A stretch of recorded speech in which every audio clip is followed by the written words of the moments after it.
No drug you have ever taken invented anything new inside you. Let that be the first quiet truth of this long night. Every pill, every powder, every leaf and liquid and vapor that has ever changed the color of a human mood, none of it built a single new door in the body. The doors were already there. The locks were already cut. The molecule that arrives, however foreign, however synthesized in some distant laboratory, succeeds only because it happens to fit a keyhole your own cells carved long before you were born. A drug is not an invader with its own language. A drug is an imposter, standing at a gate your body built for someone else, holding a forged key that happens to turn. So, let your shoulders drop. Let the day loosen its grip on your jaw and your hands. This is Pharmasomnia, where we take the machinery of the body and slow it down, night after night, until the science itself becomes something you can fall asleep to. If these slow journeys through your own chemistry bring you rest, you might let this channel know with a like or a subscribe. And then we won't ask again, and we won't raise our voice for the rest of the night. From here on, we only wander, and we only explain, softly, the machinery underneath your skin. Because to understand every class of drug, we first have to learn the shape of the lock. And the lock has a name. We call it a receptor. Picture it as a shape held in the surface of a cell, a protein folded into a particular contour, waiting for one particular molecule to settle into it, the way a hand settles into a glove that was tailored to it. When the right molecule arrives and nestles in, the receptor changes shape, and that change is a message. A gate opens. A signal travels inward. The cell, which felt nothing a moment ago, now feels something. This is the entire secret of pharmacology, and it is almost embarrassingly simple. Molecules with the right shape, meeting proteins with the matching hollow, and the quiet consequences that follow. But here is the part the diagrams rarely tell you. The receptors did not evolve to receive your medicines. They evolved to receive your own molecules, the ones your body makes, in the dark, without instruction, every second you are alive. These are the endogenous ligands, the native keys, and you should learn their names the way you learn the names of rooms in a childhood house, because we will return to them, chapter after chapter, all night long. There is GABA, the great hush, the molecule that tells neurons to be quiet. There is glutamate, its opposite, the molecule that tells neurons to fire. There is dopamine, the currency of wanting and moving. There is serotonin, threaded through mood and gut and sleep. There are the endorphins and enkephalins, your own soft opioids, poured out to blunt pain and reward exertion.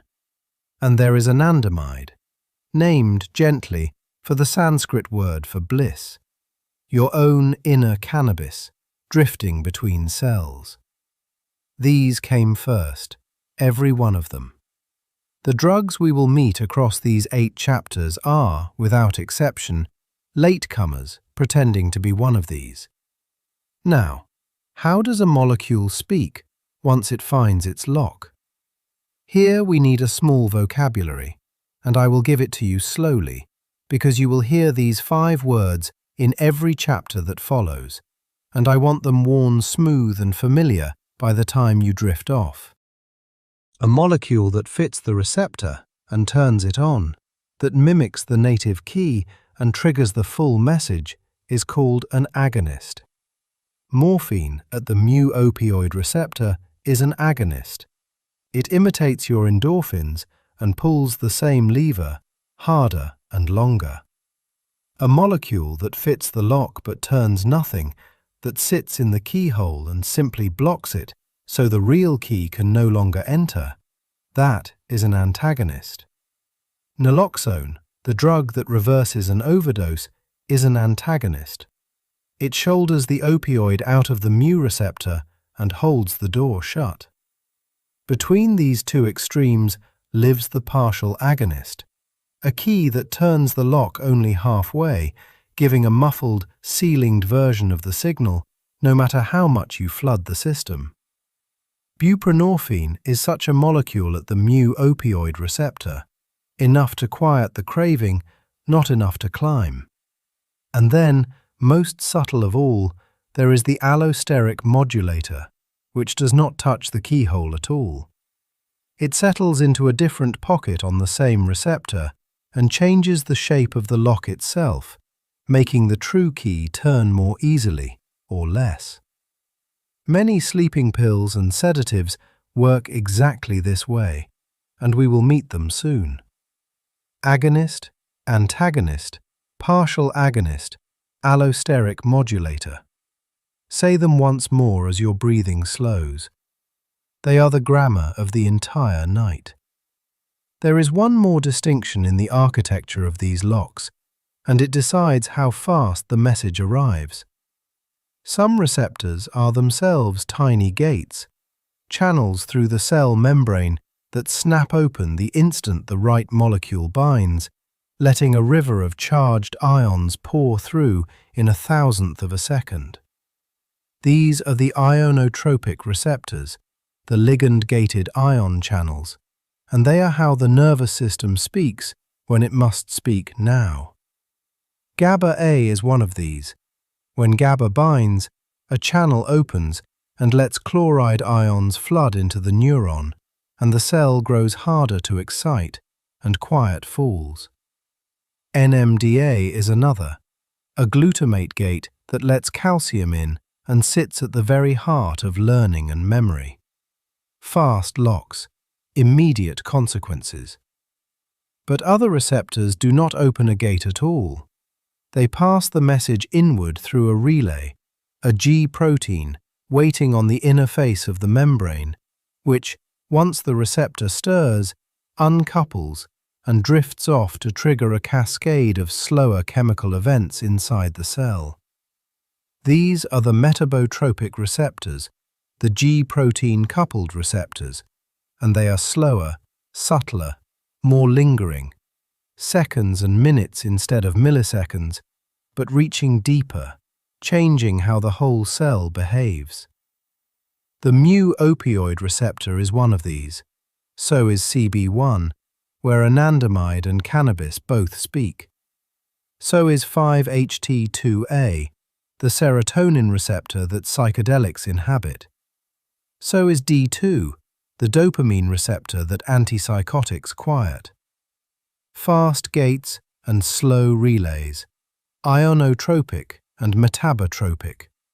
Nearly every drug we meet will bind to one kind or the other, and knowing which tells you how quickly it acts and how long its shadow lingers. But binding is only half the story.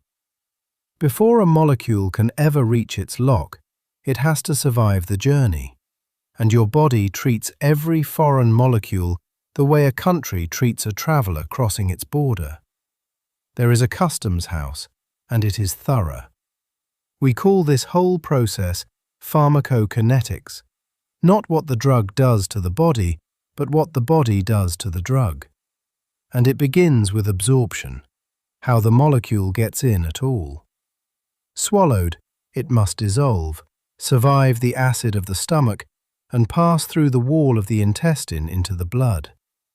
Inhaled, it slips almost instantly across the vast, wet lacework of the lungs. Injected, it bypasses the gates entirely and arrives already inside. The route decides the speed, and the speed, as we will see again and again, often decides the danger. And then, for anything swallowed, comes the first and strictest inspection. The blood leaving your intestines does not go straight to your brain. It is routed first through the liver, every molecule, every time.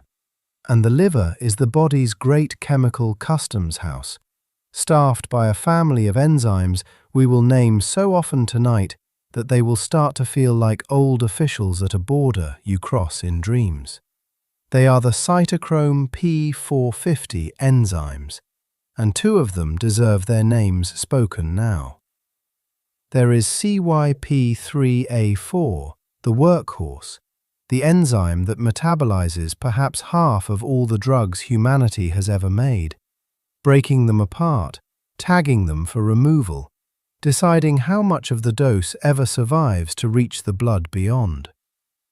And there is CYP2D6, quieter but fateful, the enzyme that handles many opioids and antidepressants, and whose activity varies wildly from person to person, so that the same dose that soothes one body barely touches another and floods a third. This is first-pass metabolism, the toll taken before the drug ever truly enters you. It is why a medicine swallowed may need to be far stronger than the same medicine injected, because the liver takes its cut at the door. Once a drug has passed the customs house and reached its receptors and done its quiet work, the body begins immediately to remove it. And here is the number that governs everything: the half-life. The half-life of a drug is simply the time it takes for the body to clear away half of what is present. Wait one half-life and half remains. Wait another and a quarter, another and an eighth, the molecule ebbing out of you in patient, halving steps, the way a tide withdraws not all at once, but in diminishing reaches up the sand. A drug with a short half-life comes and goes like a candle in a draught. A drug with a long half-life lingers for days, accumulating with each dose until it finds a steady level. And beneath the half-life sits clearance, the steady rate at which the liver breaks the molecule down and the kidneys carry it away. The quiet, ceaseless labor of a body trying, always, to return to what it was before you disturbed it. That word, before, is the last and most important idea of this first night, because it is the seed of everything that goes wrong. The body does not want to be changed. It has a set point, a chemical home it insists on returning to, and when a drug holds it away from that home for too long, the body does not simply endure it. It adapts, it fights back. And it fights back in two ways that we will name again and again until they are as familiar as your own heartbeat in the dark. The first is tolerance. Flood a receptor with an agonist day after day, and the cell notices. It responds by pulling receptors down off its surface, physically withdrawing the locks, a process called down-regulation, or by leaving them in place but muffling their response, a process called desensitization. Either way, the same dose now produces a smaller signal, because there are fewer locks to turn, or the locks have grown deaf. So the dose climbs, chasing a feeling that retreats as fast as it is pursued. That is tolerance, written in the raw number of receptors on a cell. The second is dependence, and it is tolerance's darker twin. As the body adapts to the constant presence of the drug, dialing down its own machinery to counterbalance the intruder, it slowly rebuilds its whole equilibrium around the drug. This is homeostatic counter-adaptation, the body pushing back so persistently against the molecule that it comes to need the molecule just to feel normal. And then, when the drug is taken away, the counter-adaptation is suddenly unopposed. The system, braced against a weight that is no longer there, lurches.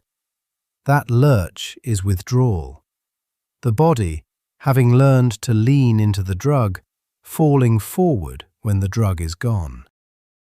Receptor and ligand, agonist and antagonist, ionotropic gate and metabotropic relay. absorption, first-pass metabolism, half-life, clearance, tolerance in the down-regulated receptor, dependence in the counter-adapted cell. These are the words. This is the lock and the key and the customs house and the slow labor of forgetting. Hold them lightly.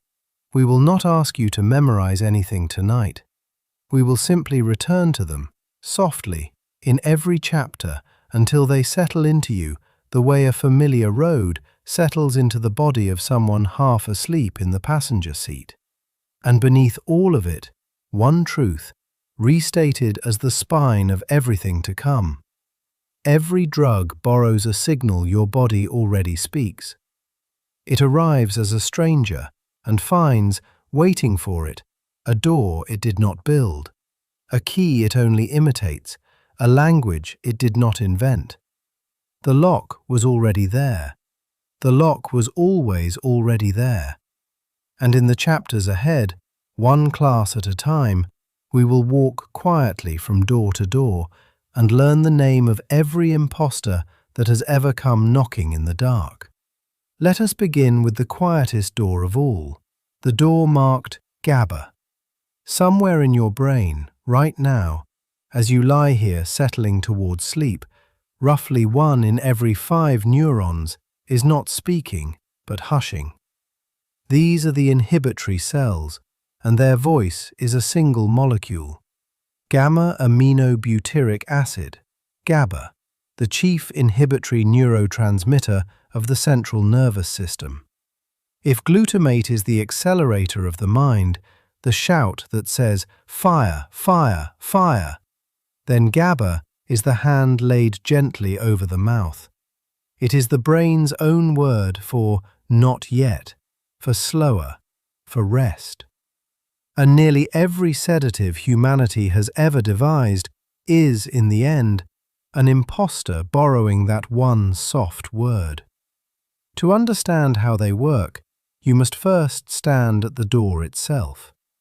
The GABA-A receptor is not a simple lock, but a machine, a pentamer, 5 protein subunits arranged in a ring like 5 staves set upright around a central well. Drawn from a family of subunits named with Greek letters, 2 alphas, 2 betas, and usually a gamma, they cluster in the membrane of the neuron and leave, at their heart, a pore. That pore is a chloride channel. When GABA arrives and binds at the seams where an alpha meets a beta, the whole pentamer shifts, the ring twists, and the channel opens. And through that opening, chloride ions, negatively charged, abundant outside the cell, flow inward, down their gradient, into the neuron. Hold on to that image, because it is the whole chapter. Chloride in, the neuron falls silent. Negative charge floods across the membrane, driving the cell's interior more negative than it already was, hyperpolarizing it, pushing it further from the threshold at which it would fire. A neuron that was leaning towards speech is pushed back into stillness.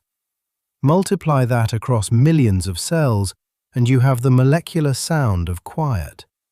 Not a silence imposed from outside, but the brain's own hush, amplified. Every sedative you will meet tonight is a way of leaning on this one channel. They differ only in how they lean, and that difference is the difference between a good night's sleep and a death. Consider first the benzodiazepines, diazepam, alprazolam, lorazepam, the whole PAM and LAM family that has carried so many through anxious nights. They do not open the channel. This is the crucial and beautiful thing about them. A benzodiazepine binds not where GABA binds, but at a separate site, a pocket at the seam between an alpha subunit and the gamma subunit, a place the molecule was never meant to fit, a keyhole with no native key. And when it settles there, it does nothing at all on its own. It is a positive allosteric modulator. It changes the shape of the receptor from the side so that when GABA does arrive, the channel opens more readily, more often. The benzodiazepine increases the frequency of channel opening. It cannot force the door. It can only make the door swing more eagerly when the brain's own hand pushes it. And in that single fact lives their safety, because a benzodiazepine only works where GABA is already present. It has a ceiling. It amplifies the brain's quiet, but cannot manufacture quiet from nothing. Flood the body with diazepam, and you will find the sedation deepens, then plateaus, because the drug can only work as hard as the GABA already flowing allows. This is why, taken alone, benzodiazepines rarely kill. They lean on a door the brain is already closing, and they cannot lean past the door's own limit. Now change one word and change everything.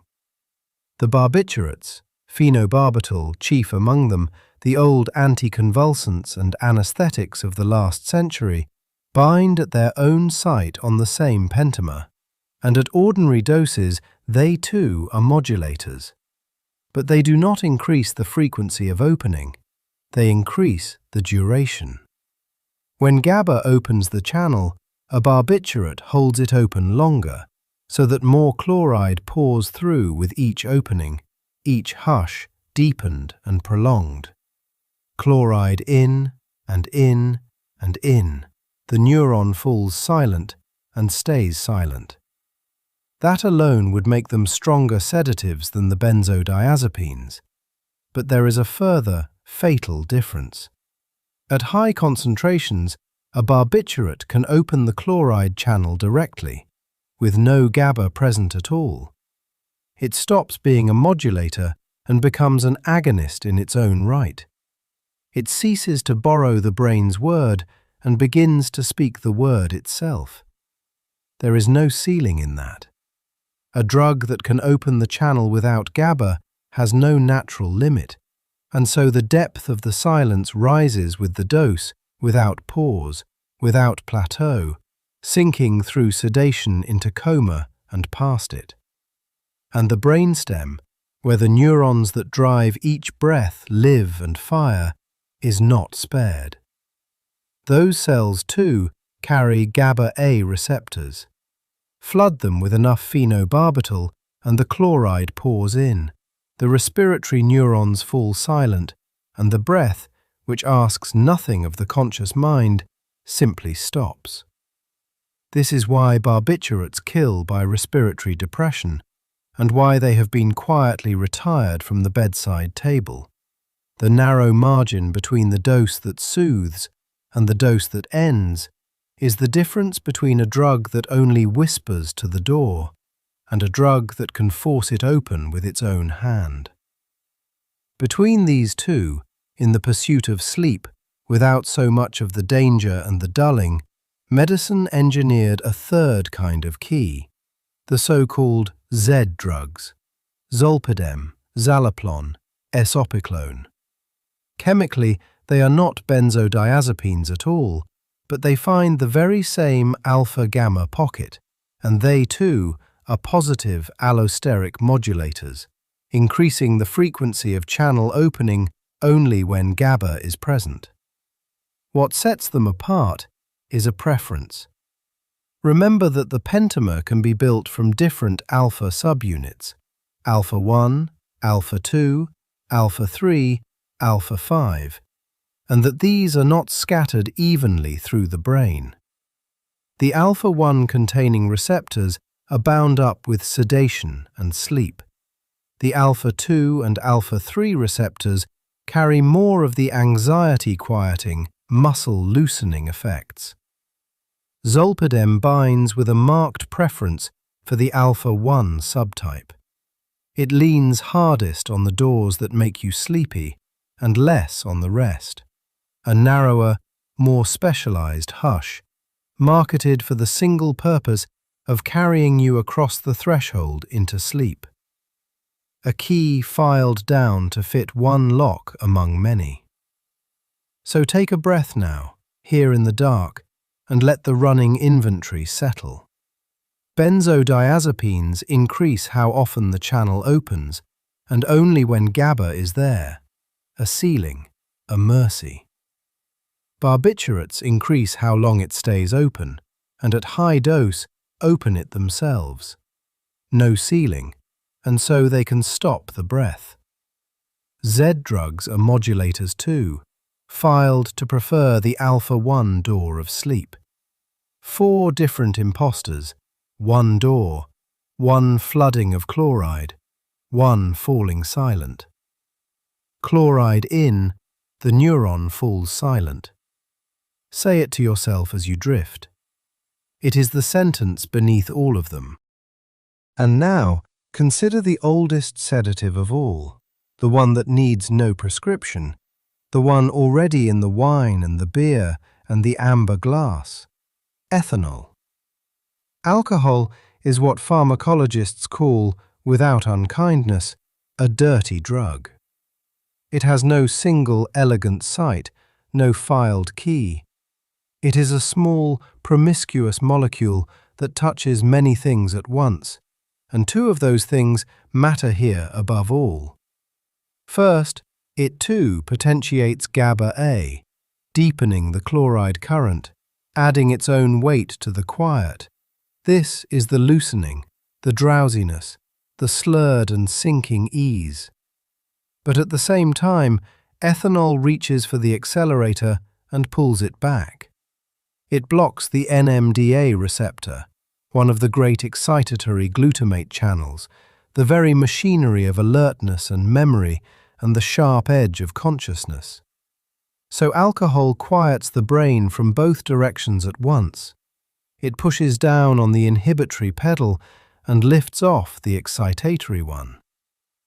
GABA-A enhanced, NMDA suppressed. The hush deepened and the shout muffled in the same swallow.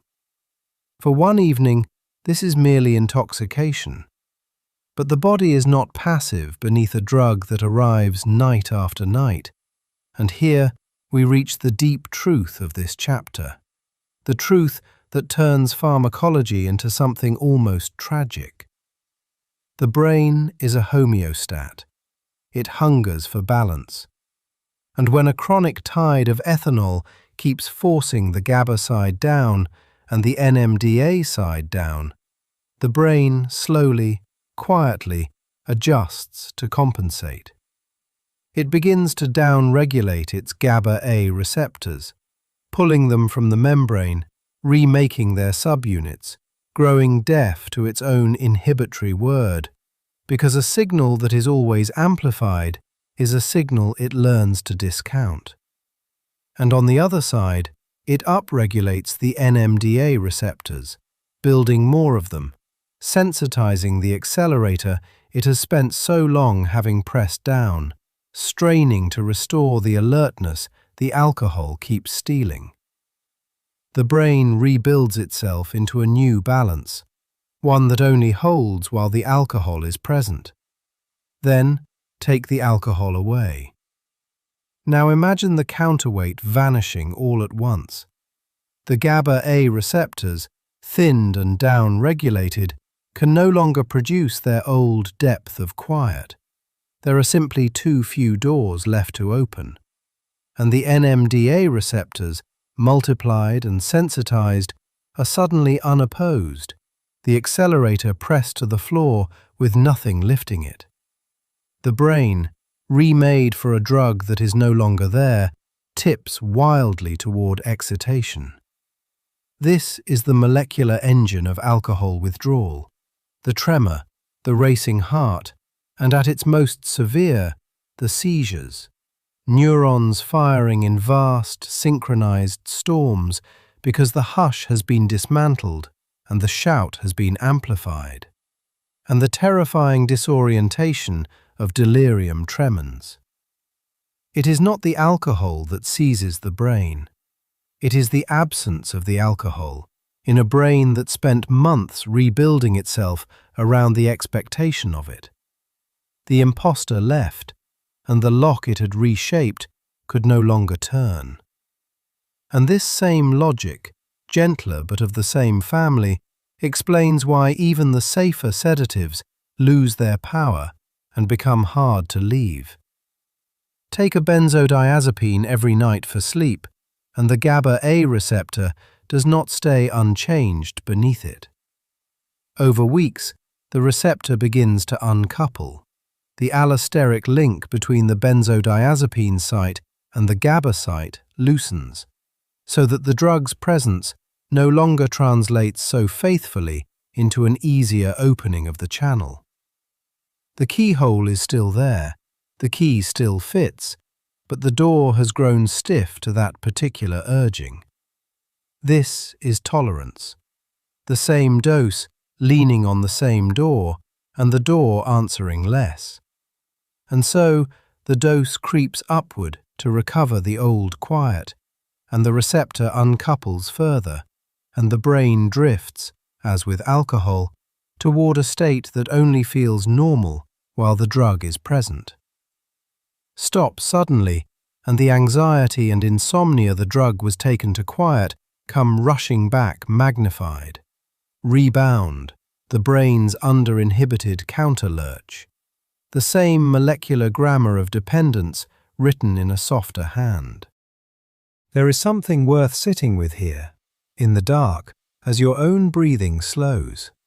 Every one of these drugs, the elegant benzodiazepine with its merciful ceiling, the dangerous barbiturate with none, the specialized Z-drug filed to the alpha-1 door, the dirty and ancient ethanol pressing on both pedals at once. Every one of them works by borrowing the same quiet your brain already knows how to make.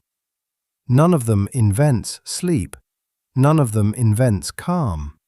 They only lean, harder or softer, wisely or catastrophically, on a channel that was already there, threaded through your cortex, waiting, since before you were born, to let a little chloride in and let a little noise fall still. Chloride in, the neuron falls silent. Every alpha, every beta, every gamma, every pore in every pentamer, along the length of every quieting cell, all of them tuned to the same soft word, all of them slightly persuadable by strangers who learned to speak it. And the deepest lesson of the great quieting is this: the drug can borrow the hush, but it cannot own it. The brain remembers what balance felt like before, and it will spend every night the drug is present, rebuilding itself around the borrowed silence, until the silence and the drug and the self are tangled past easy parting. Rest here a moment longer before we move on. Feel how quiet already comes to you unbidden, no molecule required. Chloride flowing where it always flows, the pentamers opening at their own patient pace. That quiet was always yours. Now, let us turn to a different kind of relief. Not the silencing of the mind's chatter, but the silencing of pain itself, the deep animal signal that says something is wrong. Your body makes its own morphine. This is the first thing to understand, and it is stranger and more intimate than any pill. Long before poppies, long before chemistry, the nervous system carried a set of molecules built precisely to soften suffering from the inside. We call them the endogenous opioids, and they come in 3 families, each a small chain of amino acids, each a whispered word the body speaks to itself in moments of injury, exertion, or fear. The first family is the endorphins, the name a compression of endogenous morphine, the body's own opiate. Beta endorphin is the most famous of them, released from the pituitary and the hypothalamus in the long ache of sustained effort, in the flush after a wound, in the strange calm that can descend on a badly hurt animal that should, by rights, be screaming. The second family is the enkephalins, met-enkephalin and leu-enkephalin, shorter still, only 5 amino acids long, scattered through the spinal cord and the brain, quick local messengers that dampen pain at the very gates where it enters. The third family is the dynorphins, more complicated, more shadowed, capable of easing pain in some places and in others of deepening dysphoria. The dark cousins in the family, tied to stress and to the low grey feeling that follows too much of anything. These molecules speak, and something must listen. The listeners are the opioid receptors, and there are 3 of them worth naming tonight: mu, delta, and kappa. Delta receptors, bound by the enkephalins, tune emotion and offer their own quieter analgesia. Kappa receptors, the dynorphins' home, produce a strange dissociated relief shadowed by dysphoria. Relief that does not feel like pleasure. But the star of this chapter, the receptor around which the entire pharmacology of pain relief and euphoria, and ultimately of death, revolves, is the mu-opioid receptor. The mu receptor. Say it slowly, because nearly everything that follows lives here. It is a G-protein coupled receptor, one of that vast family of proteins threaded 7 times through the neuron's outer membrane, an antenna on the surface, waiting for a molecule to arrive and press against it. And when an opioid presses against it, an endorphin or a morphine molecule or something far more potent, the receptor does not open like a channel. It does something subtler. It nudges a G-protein waiting on the inside of the membrane, and that G-protein splits and travels and speaks to other proteins in turn. 2 things then happen, and both are ways of making a neuron quieter.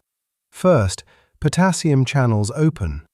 Potassium ions flow outward, carrying positive charge out of the cell, and the neuron's interior grows more negative, hyperpolarized, pushed further from the threshold at which it would fire. Second, calcium channels close. Calcium, the ion that triggers the release of neurotransmitter at the nerve terminal, is denied its entry, and so the neuron, even if it does fire, releases less of its message. Less excitement to begin with, less transmission at the end. The pain signal, climbing upward from the injured place through the spinal cord toward the brain, arrives at these mu-studded neurons and finds itself muffled at every relay. And this is the refrain to carry through the dark.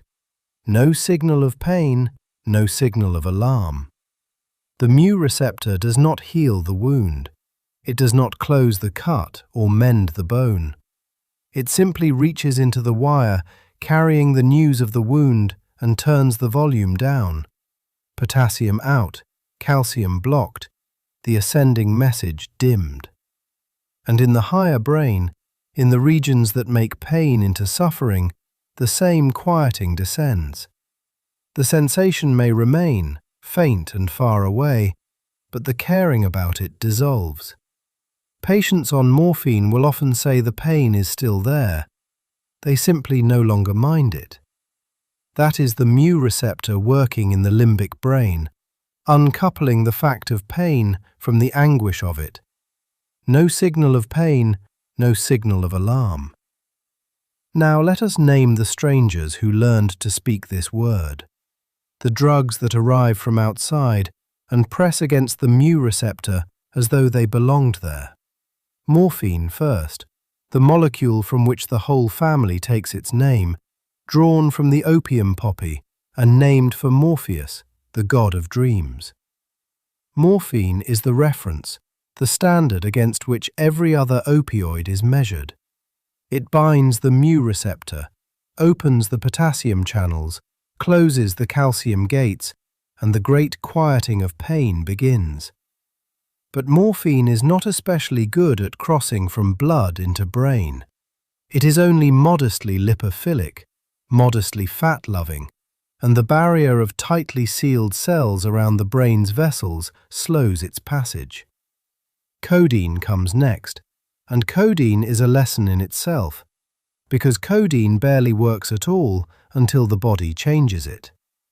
It is a prodrug, a molecule that must be metabolized into its active form. In the liver, an enzyme called CYP2D6 clips a small chemical group from codeine and converts a fraction of it into morphine itself. And here, the body's own chemistry becomes destiny, because people carry different versions of the CYP2D6 gene. Some are poor metabolizers, whose enzyme works slowly, for whom codeine brings little relief. Others are ultra-rapid metabolizers, whose enzyme races, converting so much codeine to morphine so quickly that ordinary doses can become dangerous. The same pill, the same words spoken to the same receptor, but the translator between them differs from person to person. Then heroin, diacetylmorphine. It is morphine with two acetyl groups attached, and those two small additions change everything about how it travels. They make the molecule far more lipophilic, far more fat-loving, and so it crosses the blood-brain barrier with astonishing speed, a rush into the brain that morphine cannot match.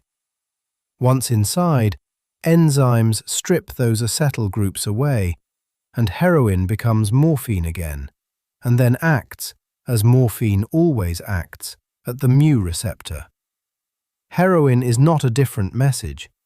It is the same message delivered faster, hurled across the barrier that morphine merely climbs. Oxycodone, well absorbed when swallowed, reliably reaching the brain, and fentanyl, which deserves a slow breath of its own. Fentanyl is a synthetic opioid, built in a laboratory rather than drawn from a flower, and it is extraordinarily potent, active at doses measured in micrograms where morphine is measured in milligrams, perhaps 100 times stronger at the receptor. It is intensely lipophilic, so it floods into the brain almost the instant it reaches the blood, and it is short-acting when given once, its effect fading as it redistributes into the body's fat. Potent, fast, and unforgiving of error, because the gap between the dose that quiets pain and the dose that stops breathing is very, very narrow. And that brings us to the shadow beneath all of this. For the mu receptor lives not only in the pathways of pain, but in the brainstem, in the ancient respiratory centers that drive each breath without your ever asking. These centers watch the rising tide of carbon dioxide in your blood and command an inhalation before the level climbs too high. But they, too, are studded with mu receptors. And when an opioid quiets them as it quiets everything else, potassium out, calcium blocked, the neurons hyperpolarized and slow, the drive to breathe grows faint. The carbon dioxide rises, and the alarm that should answer it never fires. No signal of pain, no signal of alarm. And here the refrain turns lethal, because the alarm that goes unsounded is the one that says, breathe. This is how opioids kill. Not through the heart, not through the blood, but through the slow forgetting of the breath, in the brainstem, in the dark, often in sleep. Now the body, which built this system, does not surrender it easily. Press too long, too hard, too often against the mu receptor, with a molecule stronger than any endorphin, and the receptor begins to defend itself.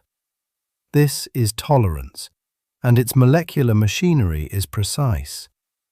When the mu receptor is activated again and again, enzymes called kinases attach phosphate groups onto its inner tail. Phosphorylation, a molecular tag. And that tag summons a protein called beta-arrestin, which binds the receptor and pulls it away from its G protein, uncoupling the antenna from the machinery it was meant to drive. The receptor is then drawn inward, internalized, swallowed into the cell, and over time, the neuron simply makes fewer of them. Down-regulation. Fewer antennas on the surface, each one harder to reach. And so, the same dose speaks the same word into a room with fewer and fewer listeners, and the relief fades, and the dose must climb to be heard at all. And underneath tolerance lies dependence, which is tolerance's deeper and darker face. For the neuron, quieted for so long by the borrowed hush, does not sit passively. It fights the silence. It cranks up the very machinery the opioid suppressed, increasing the enzymes that make its excitatory signals, ramping up a messenger called cyclic AMP, leaning hard against the drug's dampening hand, so that, with the drug present, it can approach something like its old activity. A new equilibrium forms, built entirely around the drug. And now, remove the drug, and the neuron's compensations are suddenly unopposed. All that up-regulated machinery firing into empty air. This is withdrawal, and its logic is beautifully, terribly simple. Withdrawal is the mirror image of the drug.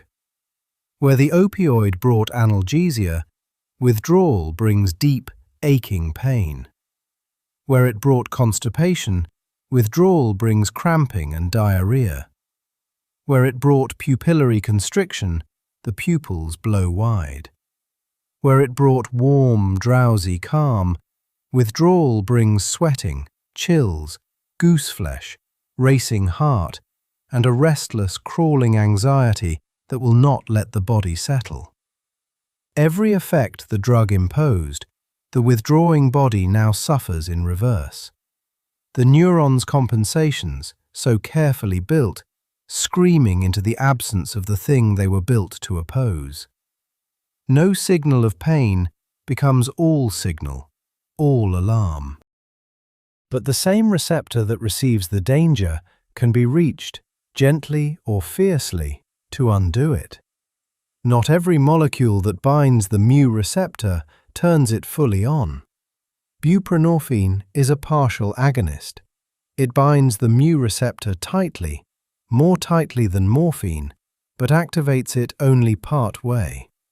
It cannot open the potassium channels and close the calcium gates as completely as a full agonist, and so it has a ceiling, a limit above which more drug brings no more effect, including no more suppression of breathing. And because it clings so hard to the receptor, it shields it from stronger drugs, occupying the seat so a more dangerous molecule cannot take it. It is the same word, spoken quietly and held. And then naloxone, the antagonist, the pure blocker. Naloxone binds the mu receptor with fierce affinity and does nothing there. It opens no channel, closes no gate, sends no signal, but it grips the receptor harder than morphine or heroin or even fentanyl, and so, arriving in a body flooded with opioid, it shoulders the agonist aside and takes the seat and leaves it silent. The mu receptors, suddenly emptied of their drug, snap back to attention. The brainstem wakes. The breath returns, often within a minute, sometimes violently, the reversed body plunged straight into withdrawal, but breathing. Naloxone does not heal and does not comfort. It simply evicts, and in evicting, restores the one alarm that matters: breathe. So hold the whole shape of it now, softly, as the chapter closes. A body that speaks its own morphine, endorphins, enkephalins, dynorphins, into 3 receptors named mu and delta and kappa. A mu receptor that, when a molecule presses upon it, sends potassium flowing out and shuts calcium away, quieting the neuron, dimming the climbing signal of pain and the higher anguish of it. Morphine and its faster cousin heroin, codeine waiting on an enzyme to become itself, oxycodone, and fentanyl in its perilous micrograms. Tolerance written in phosphate and beta-arrestin. Dependence written in the neurons that learned to lean. And the brainstem, always, that one alarm that matters. Breathe. Now let the door of that chapter close behind you and turn toward another kind of chemistry entirely. Not the drug that quiets, but the drug that lifts.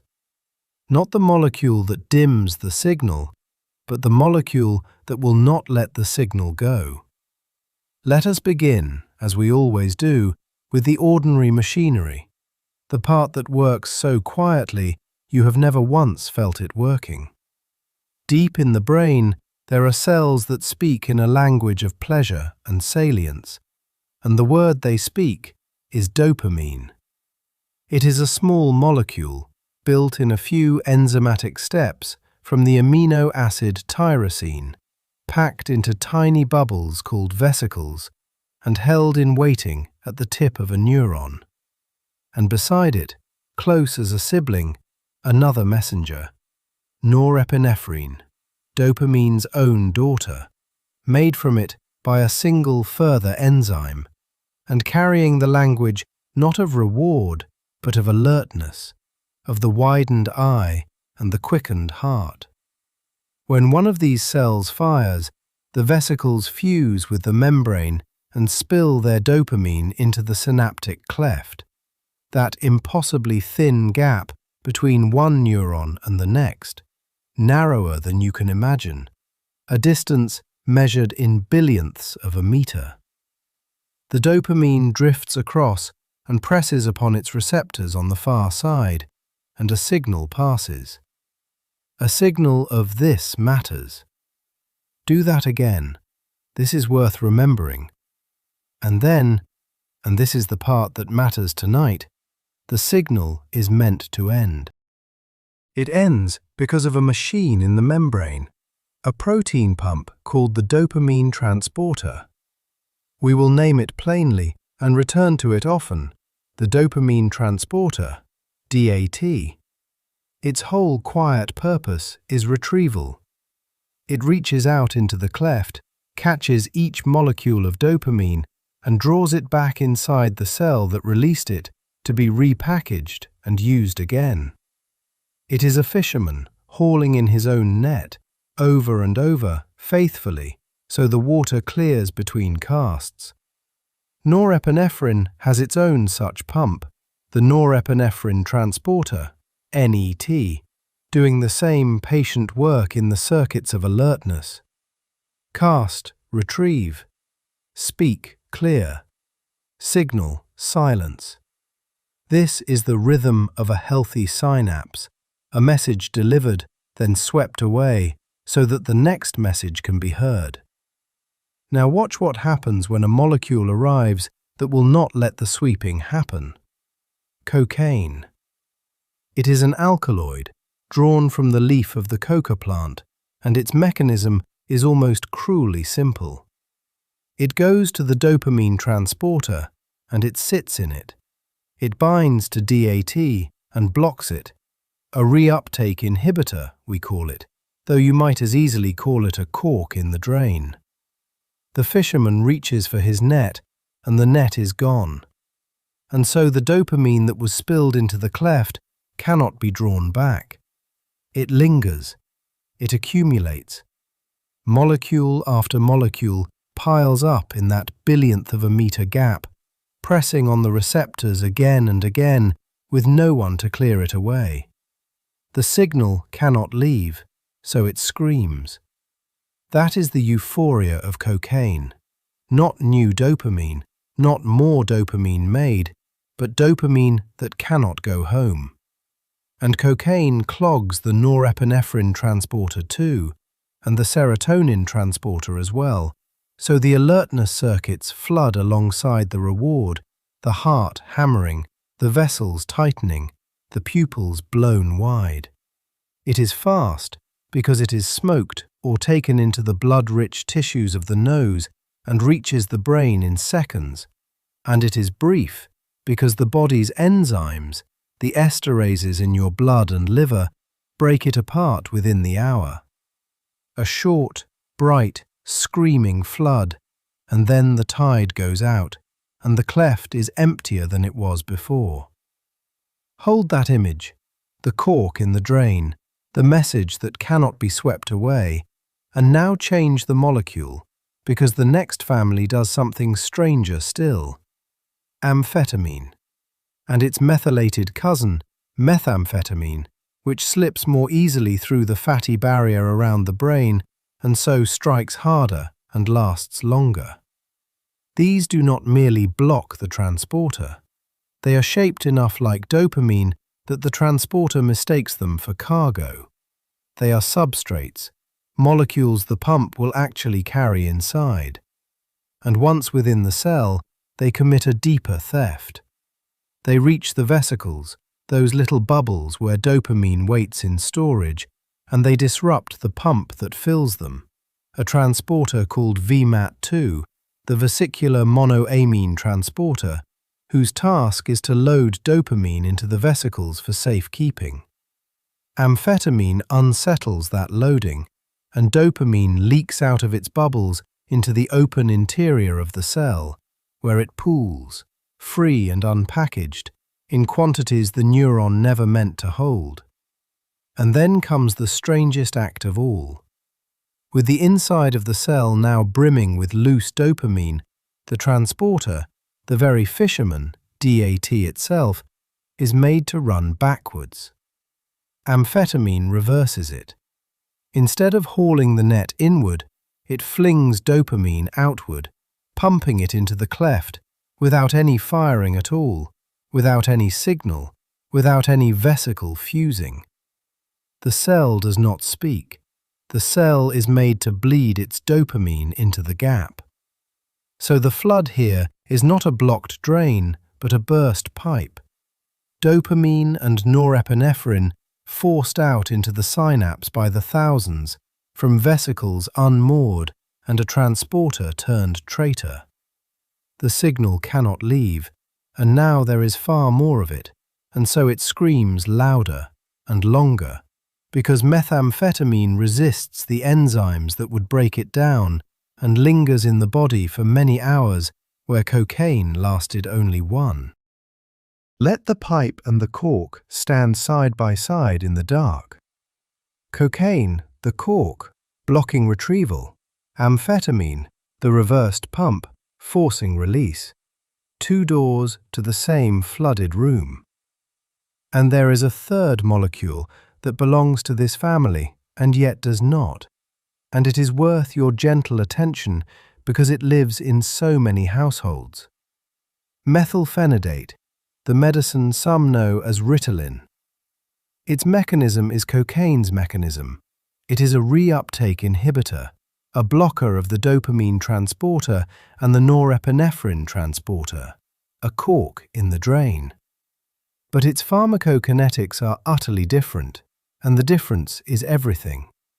Taken as a pill, swallowed rather than smoked, absorbed slowly through the gut, and climbing gently into the brain over half an hour or an hour rather than seconds, it raises dopamine in the cleft as a slow tide rather than a breaking wave. The same target, DAT, corked by the same kind of block, but a curve that rises and falls so gradually that it steadies the reward and attention circuits rather than flooding them. The speed of arrival, you begin to see, matters as much as the molecule. It is not only what binds, but how fast it comes and how long it stays. Now, soften your attention, and let us turn to a gentler thief, the one you have almost certainly met today: caffeine. And here the story changes entirely, because caffeine does not touch dopamine directly at all. It does not clog DAT, it does not reverse a transporter. It works on a wholly different molecule, and to understand it, you must first remember something we spoke of long ago: sleep pressure. All through your waking hours, a molecule called adenosine accumulates in your brain, a byproduct, in part, of the very energy your neurons spend to stay awake. And as it accumulates, it presses upon its own receptors, the adenosine A1 receptor and the adenosine A2A receptor.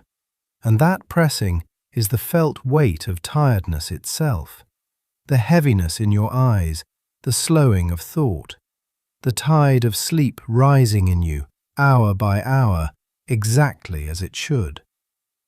Caffeine is shaped enough like adenosine to fit those same receptors, but it does nothing when it binds. It is an antagonist. It sits in the adenosine receptor and blocks it and sends no signal, the way a wrong key can enter a lock and turn nothing. So the adenosine is still there, still rising, still calling, but the receptors are occupied and cannot hear it. Caffeine does not remove your tiredness, it masks it. It stands between the sleep signal and the door it was knocking on. And downstream, because adenosine at those A2A receptors normally restrains the dopamine circuits, blocking adenosine takes the brake off dopamine, a disinhibition, a loosening, the reward pathway freed not by force, but by the lifting of a restraint. This is why caffeine brightens you, and why, when it wears off, all that accumulated adenosine floods its now unblocked receptors at once, and the tiredness returns doubled. The debt was never paid. It was only postponed. The knocking never stopped. You only stopped hearing it. And one more, curling through this same dim country: nicotine. Nicotine goes to a receptor named for it, the nicotinic acetylcholine receptor, a receptor that normally answers to your own acetylcholine, the molecule of attention and muscle and memory. Nicotine is an agonist there. It presses the receptor and opens it, and it does this in a particular and fateful place, on the dopamine neurons of the ventral tegmental area, deep in the midbrain, the wellspring of the reward pathway itself. When nicotine opens those nicotinic receptors, the dopamine cells fire, and dopamine floods forward into the reward circuits, not by clogging a transporter, not by reversing a pump, but by pressing the very trigger of the cell and telling it, falsely, now. Fire now. But the nicotinic receptor is a quick and moody thing. Held open too long by a steady presence, it desensitizes. It closes and stops answering, sometimes within minutes. And so tolerance to nicotine arrives with astonishing speed. And the brain, sensing its receptors falling silent, responds by building more of them. A receptor upregulation, thousands of new nicotinic receptors appearing on the membranes, so that the smoker who quits is left with a brain bristling with empty, hungry locks, each one waiting for a key that no longer comes. That aching, that reaching, that is the shape of craving, written in receptor number. And now, draw them all together, because they arrive by 4 different doors, and yet they end in the same room. Cocaine corking the transporter, amphetamine reversing it, caffeine unblocking the brake by blocking adenosine, nicotine pressing the trigger in the ventral tegmental area. 4 mechanisms, 4 molecules, 4 kinds of theft. and all of them converge downstream on a single ancient circuit, the mesolimbic pathway, the road that runs from the ventral tegmental area up into a region called the nucleus accumbens, the brain's assessor of what matters, what is worth pursuing, what is worth doing again. This is the pathway that evolved to make you seek food and warmth and one another. Every stimulant, by its own separate mechanism, forces dopamine into this pathway, in quantities and at moments the pathway was never built to receive. And the brain, which above all else seeks balance, answers the flood the only way it can. If the signal will not stop screaming, the brain turns down its own ears. The receptors that receive dopamine, the D2 receptors especially, out in the nucleus accumbens, begin to withdraw. They down-regulate. The neuron reads them in from the surface of the membrane, fewer and fewer of them, so that the same flood of dopamine now presses on fewer receptors and speaks with a quieter voice. This is tolerance, not a hardening of the drug, but a dimming of the listener. And it is the root of the terrible arithmetic of stimulant dependence. More drug needed to reach the old height. And beneath it all, in the ordinary world, with ordinary pleasures, a reward pathway now so thinned of receptors that the sunlight and the meal and the beloved face no longer register as they once did. The flood recedes and leaves the room emptier than it found it. So hold the whole shape of it now, softly, the way we hold each chapter as it closes. A dopamine spilled and swept away by a faithful transporter named DAT, and its sibling, norepinephrine, swept by NET. Cocaine, the cork that will not let the sweeping happen. Amphetamine and methamphetamine, the substrates that reverse the pump and unmoor the vesicles through VMAT2, forcing dopamine outward into the dark and leaving the transporters running backward like tired rivers refusing the sea. That was the chapter of the flood, of too much light held too long. This one is different. This one is not about excess at all. This one is about a door. Because for the whole of your life, there has been a wall in your perception, quiet and load-bearing, so constant that you have never once thought to notice it.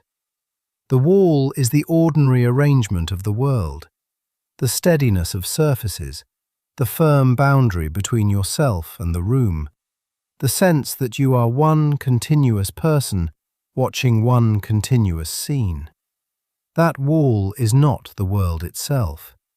It is a construction, assembled moment by by a cortex doing an enormous amount of quiet work to keep everything in its expected place. And there are molecules that, by touching a single kind of receptor, dissolve a section of that wall and reveal that it was always, in fact, a door. The door was always in the wall. Let us walk toward it slowly, the way we walk toward everything here, without hurry and without fear. And let us learn the names of the molecules that open it.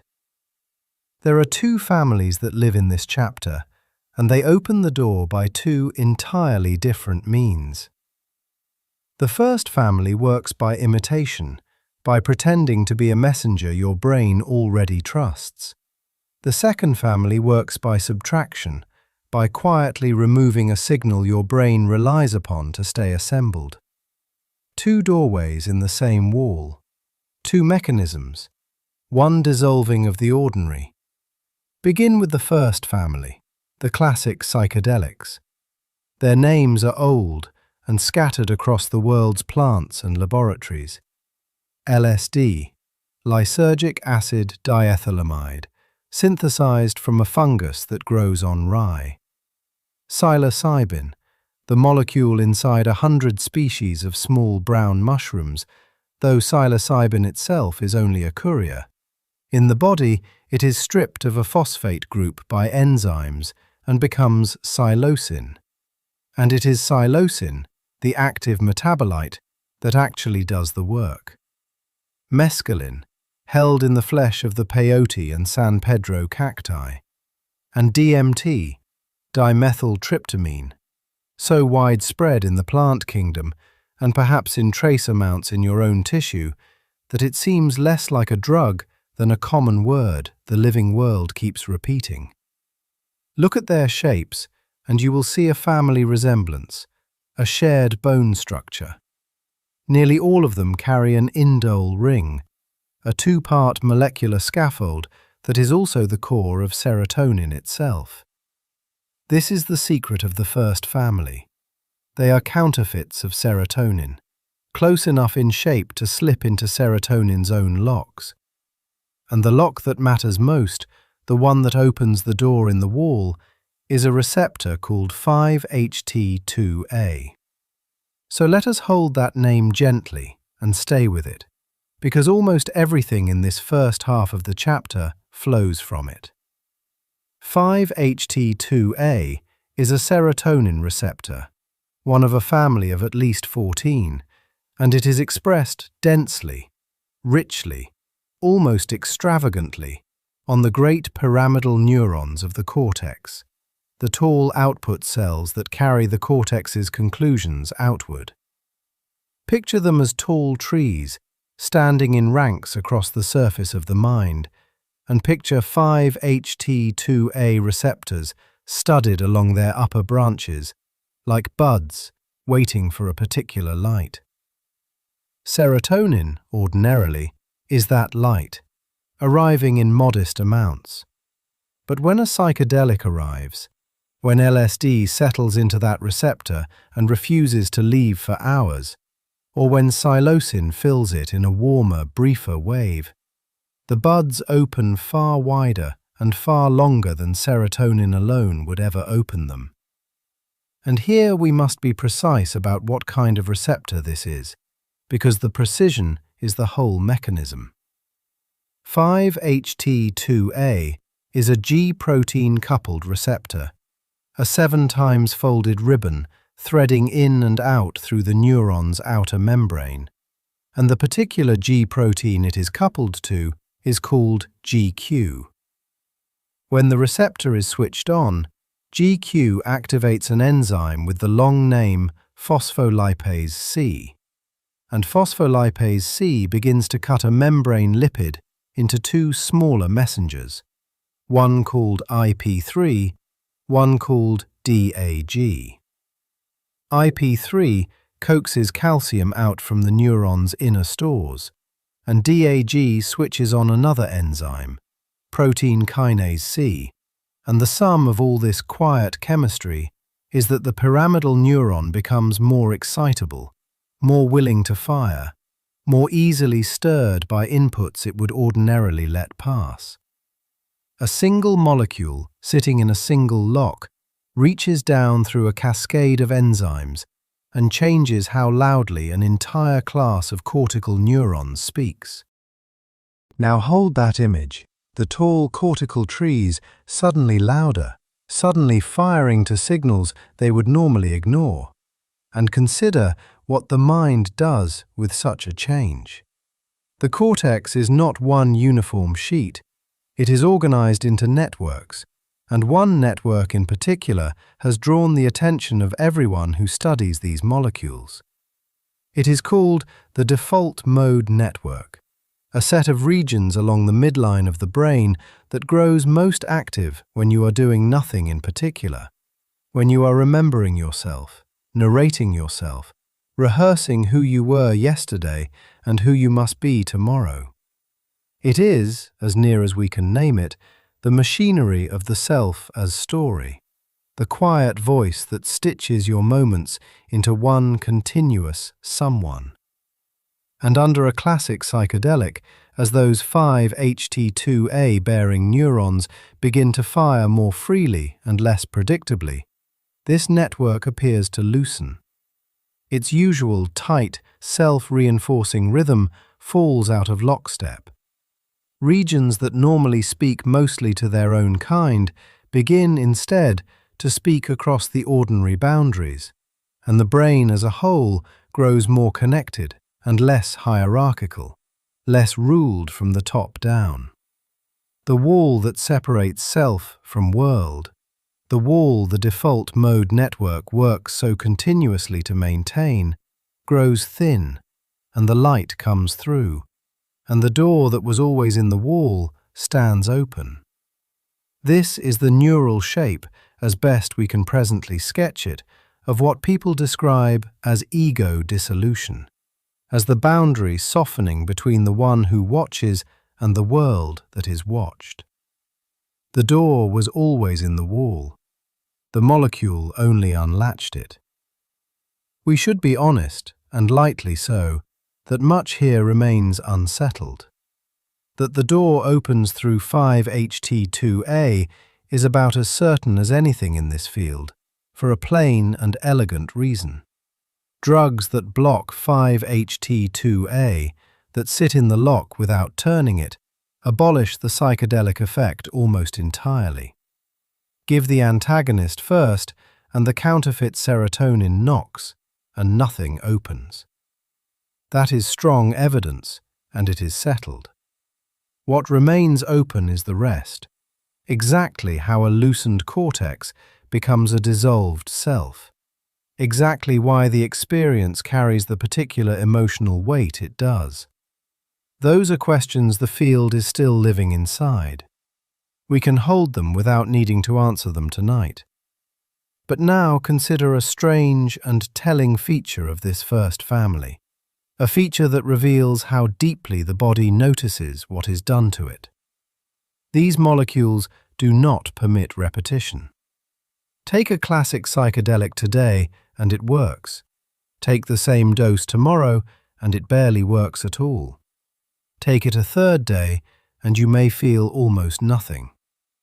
This is called tachyphylaxis, a rapid, steep falling off of effect, and its cause lies right at the receptor. When 5-HT2A is stimulated so intensely and so long, the neuron responds by pulling the receptors inward, drawing them down off the membrane and into the cell, a process called downregulation or internalization. The tall trees, overstimulated, simply furl their buds. Fewer locks remain on the surface, so the next day's counterfeit key finds fewer doors to try. And because all of these molecules are turning the same lock, the exhaustion is shared among them. Tolerance to LSD carries over to psilocin and to mescaline, a phenomenon called cross-tolerance, and it is one of the clearest fingerprints that a single receptor sits at the center of them all. The receptors need days to return to the membrane, days for the wall to fully reform. It is as though the door, once opened wide, needs time to become a wall again before it can be a door once more.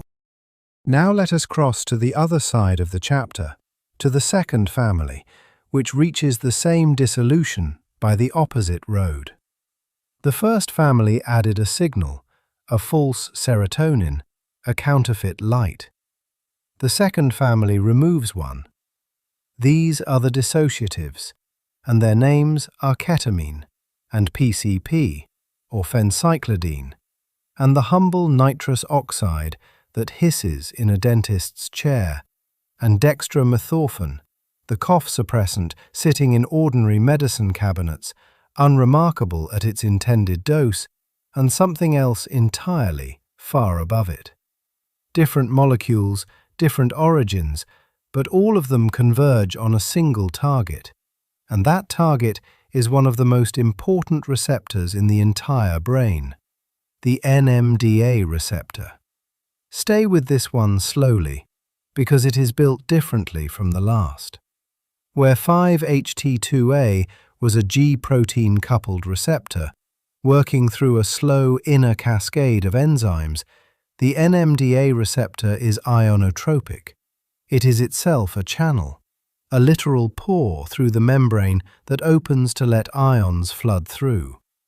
It is a glutamate receptor, tuned to glutamate, the brain's principal excitatory messenger, the very signal that says, yes, fire, connect.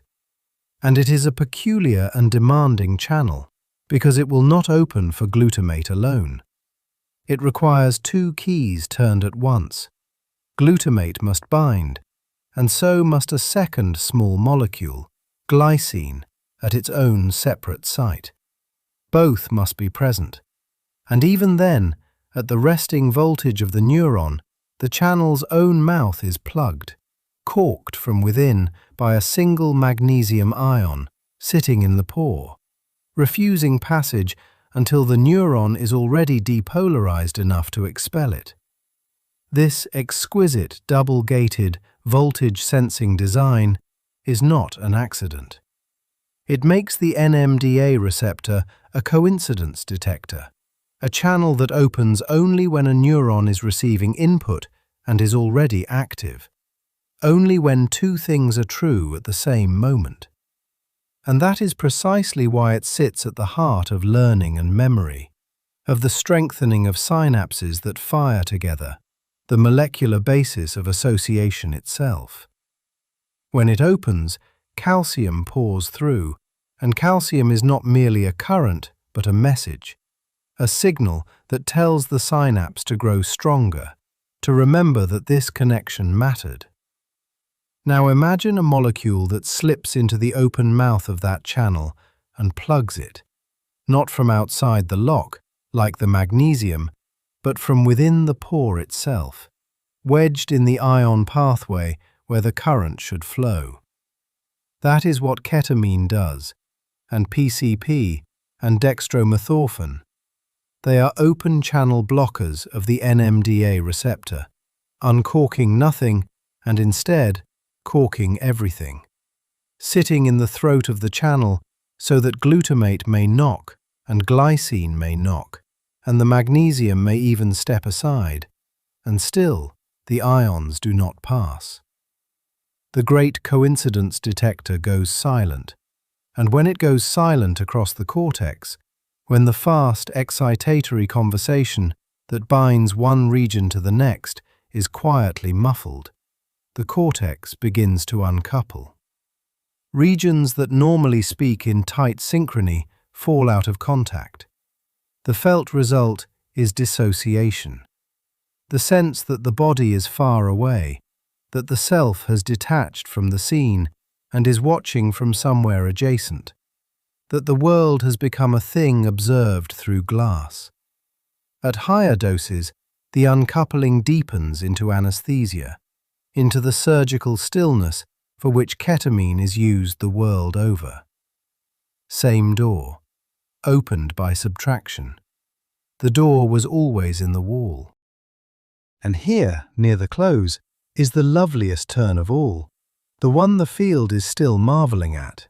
Blocking the NMDA receptor does not only quiet things.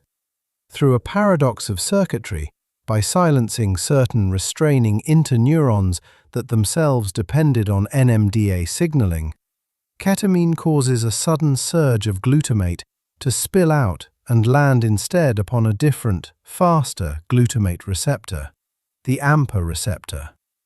And that surge, that downstream AMPA activation, appears to switch on the machinery of synaptogenesis, the growing of new synaptic connections, the physical rebuilding of contacts that chronic stress and depression had let wither away.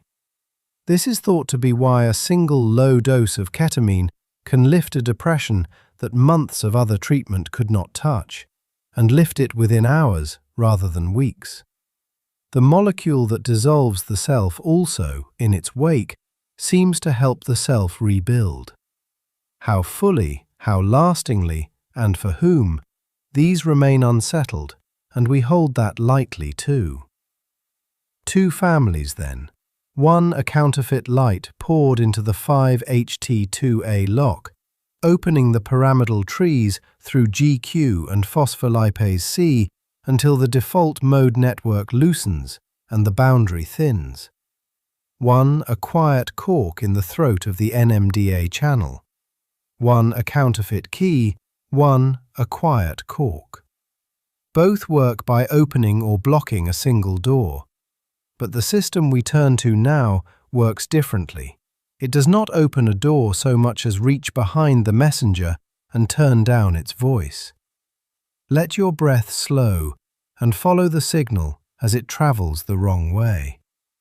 There is a system inside you that almost no one knew existed until the very end of the 20th century, and it was found, as so many things are, by working backward from a plant. For thousands of years, human beings had smoked and eaten the resin of cannabis and felt something soften in them. Appetite loosening, pain dimming, time thickening, anxiety sometimes lifting and sometimes sharpening into fear. And for all those thousands of years, no one could say why, because no one knew there was already a lock inside the human brain, shaped almost exactly for the molecule the plant made. The plant did not invent the effect. It borrowed a system that was already there. When researchers finally went looking for the receptor that cannabis fit, they found not one, but a whole silent network, humming beneath ordinary thought, and they named it after the plant that revealed it, the endocannabinoid system. To understand it, you have to imagine the synapse running backward.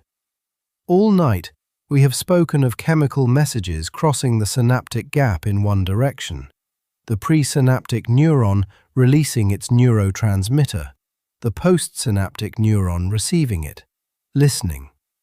Serotonin, dopamine, GABA, glutamate, all of them flow forward, from the speaker to the listener, sender to receiver, upstream to down. The endocannabinoid system violates that direction. Here, the listener talks back. The postsynaptic neuron, the one meant only to receive, manufactures its own tiny lipid messengers and sends them backward across the gap, upstream, to the very neuron that was shouting at it, and tells it, gently, to speak more softly.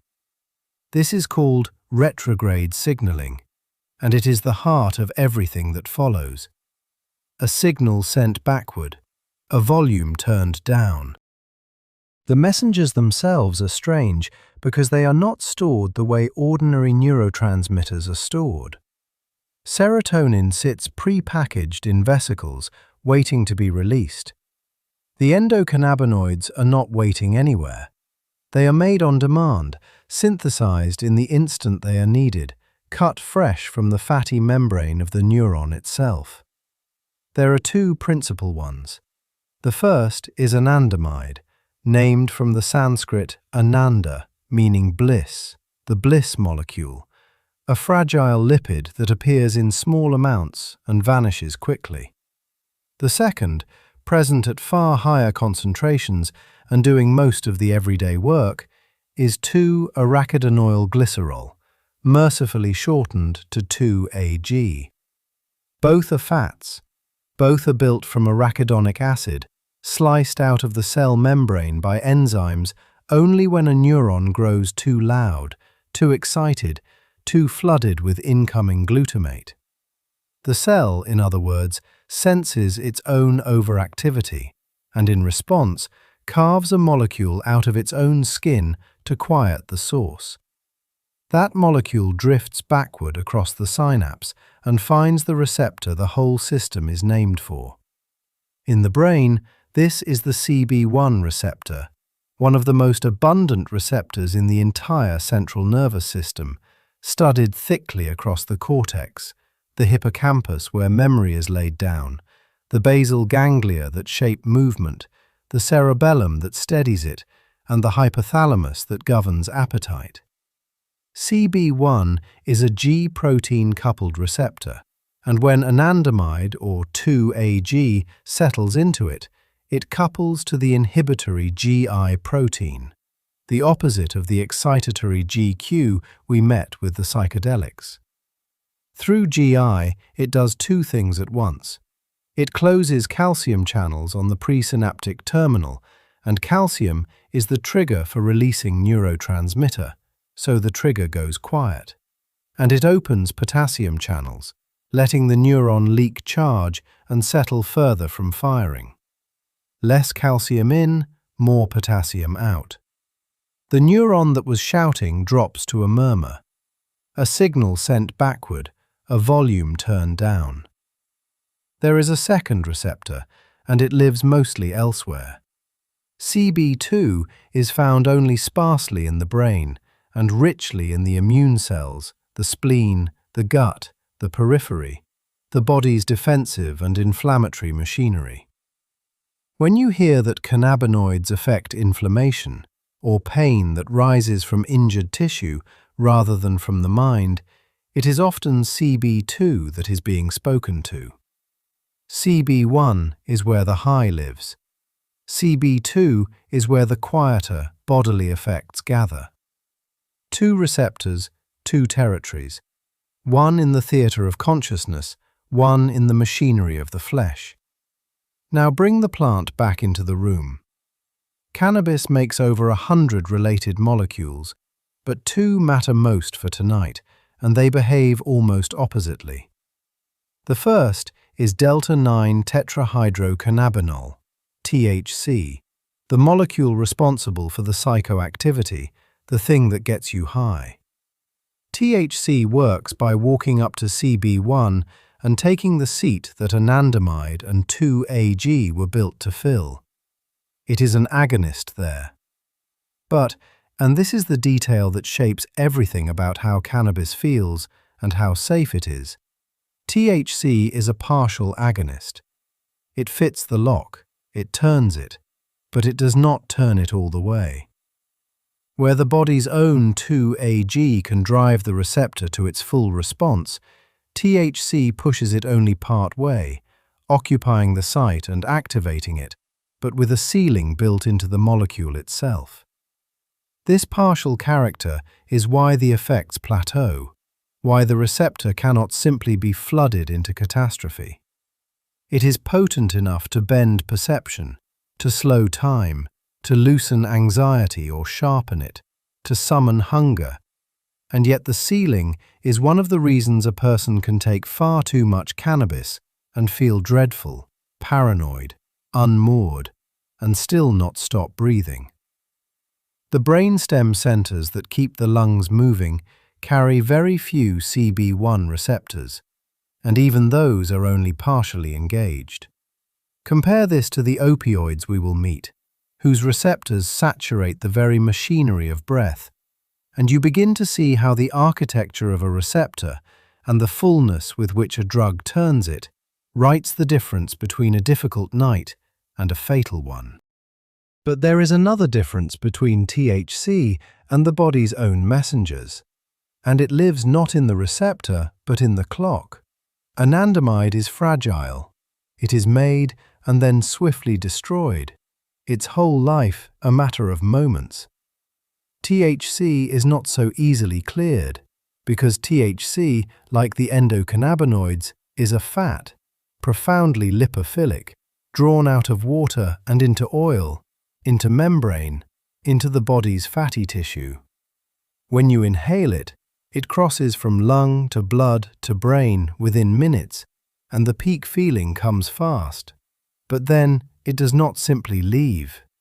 It sinks into fat stores throughout the body, into adipose tissue, and there it lingers, slowly seeping back into the bloodstream over days and even weeks, which is why THC can be detected in the body long after the last of the feeling has faded, and why the pharmacokinetics of cannabis are not a single clean curve, but a long, slow, lipid-bound tail. Eaten rather than smoked, the story changes again. Swallowed THC passes first through the liver, where enzymes convert it into 11-hydroxy-THC, a metabolite that crosses into the brain readily and hits CB1 with force of its own, which is part of why an edible arrives late and lands heavier than the smoke it seems, at first, so gently to resemble. Now the second molecule, the one that does not get you high, and the reason for it, is one of the most elegant lessons in this entire long night. Cannabidiol, CBD, comes from the same plant, sits in the same resin, and yet it barely touches the high at all. Why? Because CBD has very low direct affinity for the CB1 receptor. It does not take anandamide's seat and turn the lock the way THC does. Instead, when it does interact with CB1, it behaves as a negative allosteric modulator, meaning it does not bind the main site at all, but a separate secondary site on the receptor. And from there, it changes the receptor's shape so that the true agonists, including THC itself, fit less well and turn the lock less strongly. It is not the key, and it is not the cork. It is a hand laid gently on the lock's outer casing, warping it so the other keys turn with less conviction. This is part of why CBD can blunt some of the anxiety and paranoia that high THC cannabis provokes. It is quietly dampening the very receptor THC is trying to drive. And CBD does most of its real work somewhere else entirely, not at the receptor, but at the enzyme that clears the body's own bliss. Remember that anandamide is fragile, made on demand, and swiftly destroyed. The enzyme that destroys it is called FAAH, fatty acid amide hydrolase, and its whole job is to find anandamide and take it apart, ending the signal, letting the volume rise back up. CBD inhibits FAAH. It slows the destruction. And when you slow the destruction of anandamide, anandamide lingers. It stays in the synapse longer, keeps turning CB1 down for a while more, so that instead of flooding the system with a foreign key, CBD simply lets your own bliss molecule outlast its usual short life. The high comes from a plant molecule shouting into the receptor. The subtler calm of CBD comes, in part, from letting your own quiet voice go on speaking a little longer. There is a second enzyme too, MAGL, monoacylglycerol lipase, and this one is the executioner of 2-AG, the more abundant messenger, breaking it down after it has done its retrograde work. FAAH for anandamide, MAGL for 2-AG. Two messengers, two enzymes, and the whole system tuned by how fast the messengers are made and how fast they are unmade. A signal sent backward, a volume turned down, and then, precisely on schedule, a volume allowed to rise. Which brings us, as every chapter must, to the price. What happens when THC comes not once, but night after night, occupying CB1 far more insistently and for far longer than the fleeting endocannabinoids ever would? The receptor responds the way stressed systems always respond to relentless stimulation. It withdraws. The neurons begin to pull CB1 receptors down off their surfaces, internalizing them, and they slow the manufacture of new ones. This is downregulation, and it is the molecular meaning of tolerance. Fewer locks on the wall, so the same amount of key produces a smaller turning. The regular user feels less from the same dose, reaches for more, and the receptors retreat further still. And because those receptors were also the site where the body's own anandamide and 2-AG turned the volume down, their retreat means the internal system's own quiet hand grows weaker too.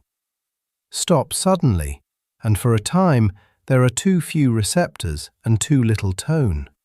A landscape of irritability, poor sleep, restless dreams, a thinning of appetite, a low background unease, as the brain slowly rebuilds the locks it took down and relearns how to listen to its own backward-traveling signals. The dependence is real, though gentler in its withdrawal than many we have met and will meet, precisely because CB1 does not command the breath. So consider, as you drift, what this system actually is. Not a switch for pleasure, a regulator, a network of listeners that, sensing when their own circuits grow too loud, cut a small fat molecule from their own membranes and send it backward, upstream, against the ordinary flow of thought, to tell the shouting neuron to lower its voice, smoothing the peaks off of memory, of movement, of fear, of hunger, of pain. THC borrows that network with a partial key. CBD tilts it from the side and shields your own bliss from the enzyme that would end it. The plant did not create the calm.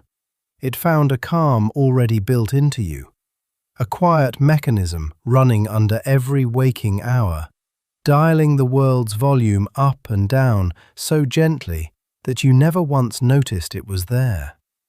A signal sent backward, a volume turned down.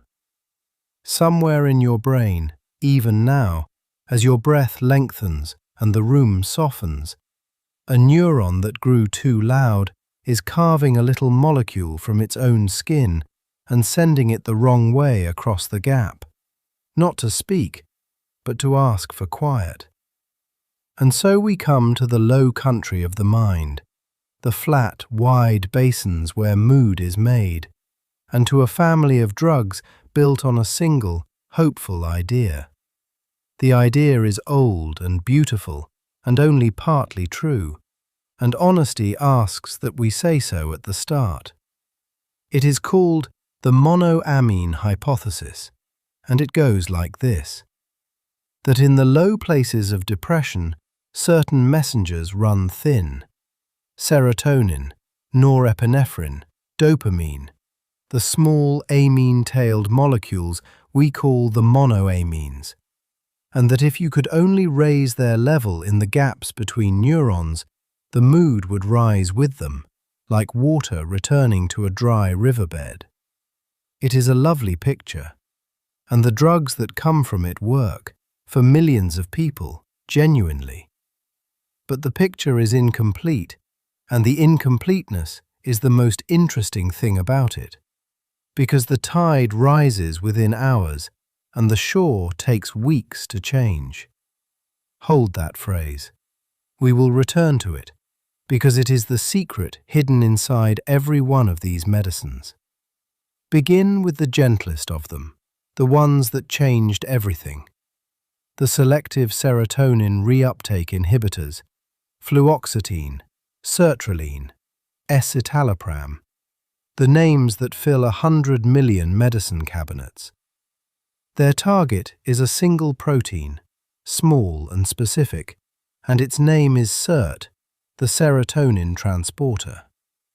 Picture the synapse again, the narrow river between one neuron and the next. When serotonin is released into that gap, it does its brief work on the far bank, and then a pump on the near bank reaches out and hauls it back home, molecule by molecule, to be stored and used again. That pump is SERT. It is the drain in the basin, the quiet mechanism that keeps the river from overflowing. An SSRI slides into that pump and blocks it. It binds SERT and holds the drain shut, so the serotonin that has been released cannot be reclaimed. And so it lingers. It pools in the synapse, rising, staying, brushing the receptors on the far bank again and again instead of being swept away. This happens fast. Within hours of the first dose, the transporter is blocked, the serotonin is climbing, the tide is coming in. And here is the mystery that broke the simple story. If the drug raises serotonin in hours, why does the person not feel better for weeks, 2 weeks, 4 weeks, sometimes 6? a long grey stretch before the mood begins to lift. A delay so reliable it is written into every prescribing guide. If low serotonin were the whole of depression, the cure should arrive with the tide. It does not. The tide rises, but the shore takes weeks to change. The answer lives downstream, in the slow architecture of the receptors themselves. When serotonin floods the synapse and stays, the neurons on both banks begin to adapt. The presynaptic autoreceptors, the little sensors a neuron uses to check how much serotonin it has already spilled, chiefly the 5-HT1A receptors that sit on the cell like a hand testing the water. At first, they sense the flood and clamp down, throttling further release, fighting the drug.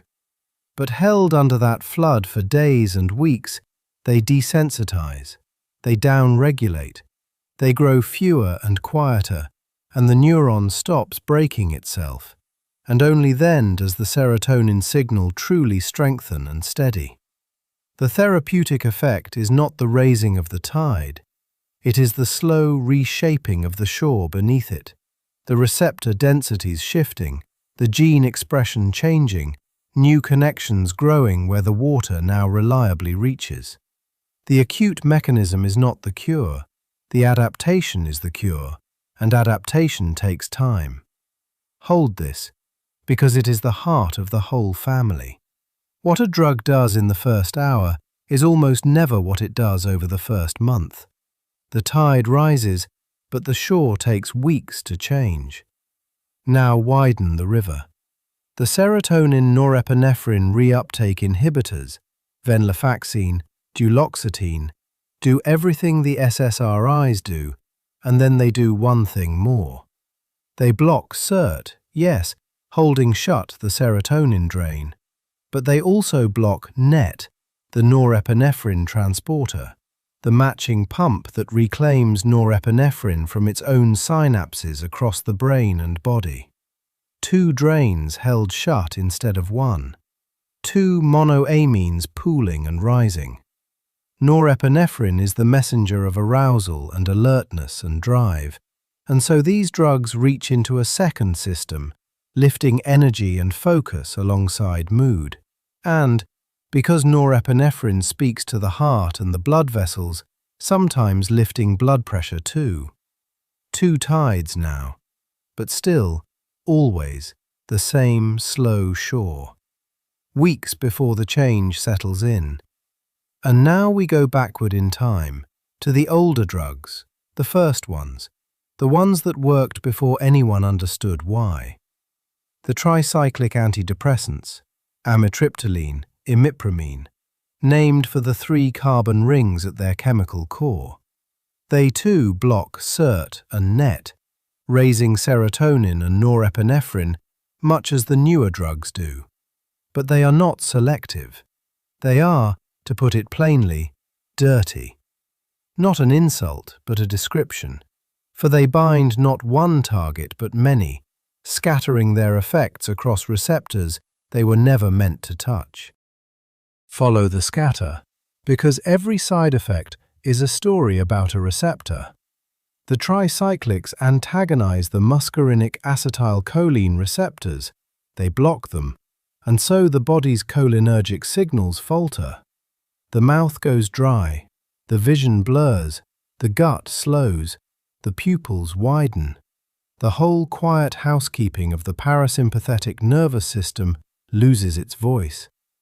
They antagonize the histamine H1 receptor, the same receptor an old antihistamine blocks to make you drowsy, and so they bring sedation, heaviness, weight. They antagonize the alpha-1 adrenergic receptors on the blood vessels, and so, when you stand, the vessels fail to tighten in time, and the blood pools, and the head goes light. The dizziness of orthostatic hypertension. And in overdose, the deepest danger of all. These drugs block the fast sodium channels of the heart, the very gates that carry each heartbeat's electrical wave, and the rhythm can slow widen, and fail. A dirty drug is a drug that speaks to receptors it was never introduced to. The tricyclics speak to nearly everyone in the room. That is why the SSRIs were a revolution, not because they worked better, for often they do not, but because they whisper to SERT alone and leave the muscarinic, the histamine, the adrenergic receptors largely in peace. Same tide raised, fewer shores disturbed that were never meant to move. And then there is the oldest family, the strangest and most dangerous, and, in their way, the most elegant. The monoamine oxidase inhibitors, phenylzine, tranylcypromine. To understand them, you must meet the enzyme they are named for. Monoamine oxidase is a small machine bolted to the outer membrane of the mitochondria, the power plants inside the cell, and its single job is destruction. It takes the monoamines, serotonin, norepinephrine, dopamine, and it oxidizes them, breaks them down, ends their working lives. It is the furnace at the edge of the room, quietly burning the messengers once their message is spent. There are two forms of it. MAOA prefers serotonin and norepinephrine. MAOB prefers dopamine and other amines. Between them, they set the baseline, the resting level, the standing depth of the monoamine pool. The SSRIs block the drain. The MAOIs shut down the furnace. Phenylzine binds monoamine oxidase and disables it, and now the monoamines the neuron makes are not burned away but accumulate, filling the cell, spilling more richly into every synapse. The tide rises here too, from a different direction, by a different mechanism, but the same rising all the same. And still, faithfully, the shore takes weeks to change. But shutting down a furnace has a cost, and the cost lives in the gut. There is a substance called tyramine, and it hides in the foods that time and bacteria have worked upon. Aged cheeses, cured meats, fermented sauces, red wine. Tyramine, when you eat it, is normally destroyed almost instantly by the MAOA standing guard in the wall of your intestine and your liver, burned before it can ever enter the blood. It is one of the body's quiet gatekeepers, a furnace at the border. But block that MAOA with an MAOI, and the gate stands open. The tyramine floods in, reaches the nerve endings, and there it acts like a battering ram, forcing a great sudden release of stored norepinephrine all at once. The blood pressure spikes, not gently, but violently, catastrophically. A hypertensive crisis, the headache and the danger of it, the reason it earned a name, the cheese reaction. A dietary rule written in the language of a single blocked enzyme. And there is one more danger that haunts this whole low country, one that grows precisely from the thing these drugs do best. If you raise serotonin by one road and then raise it by another, an SSRI and an MAOI together, or a serotonergic drug stacked upon another, the drains blocked and the furnace shut at once, the tide can rise past every wall. Too much serotonin, flooding too many receptors, and the body tips into serotonin syndrome. The racing heart, the fever, the tremor, the agitation, the muscles that will not stop clenching. The same messenger that lifts the mood, given in excess, becomes a storm.